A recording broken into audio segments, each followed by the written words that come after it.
Şulegenin allı şeyle koydu. Yani eli yuğulandan sonra bir Peygamberimiz Aleyhisselam'ın dehret kılışış tüysüllere ey cemaat. Oğcu bilağın. Bir dehret kılma ve hamanı künnükten uyyan da. Bir dehret kılma ve akar sudan alyan. Emme Resulullah Aleyhisselam'ın yine bir dehret kılışı varmış. Legenine su, bir kapta su, üstü açık su da. Ohum şondan alya, çep eline koyuya. İki elini yuya. Ohum şi mübarek eli yine de legene salıp yeni eli yuya. 3 qaytar yuyup, şi legenin içinden yeni eli bilen su alıp mübarek ağzına koyup ağzını çaykaya.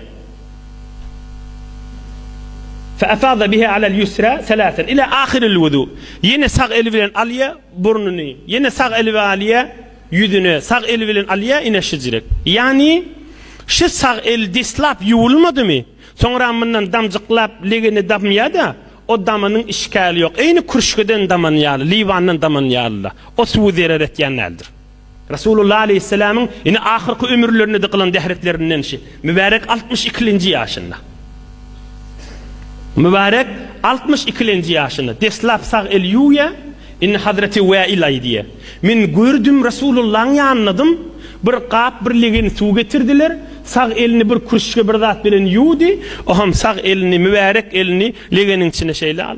Legenin içinden su alıp, legenin içinden su alıp dehretini tamam etti.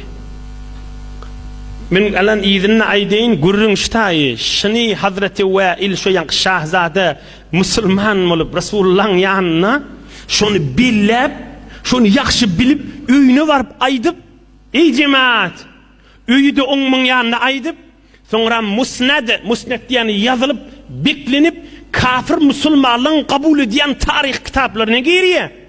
1400 yıl sonra hiç olmasa Türkmenlerin arasında okulu ötüydü. Hazreti Vail'in kabrine ne kadar nur yağmalı? Hazreti Vail'in kabrine ne kadar nur yağmalı? Hazreti Vail'in kabrine ne kadar nur yağmalı? Allah'ım özünden başkaları yetirmek diyerler işi. İnne Hazreti Vail'in gurrunu neydeyin? Resulullah'ın yanladım şeyttirip dehret kıllı.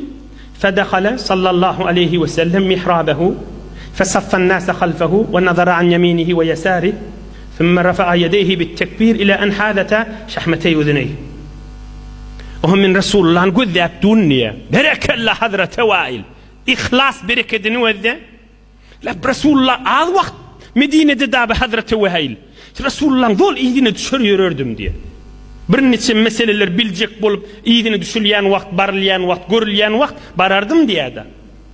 Dehret kılıp ohum tekbir aydılı mihraba başın bardı imam olmağa. Namaz okamağa.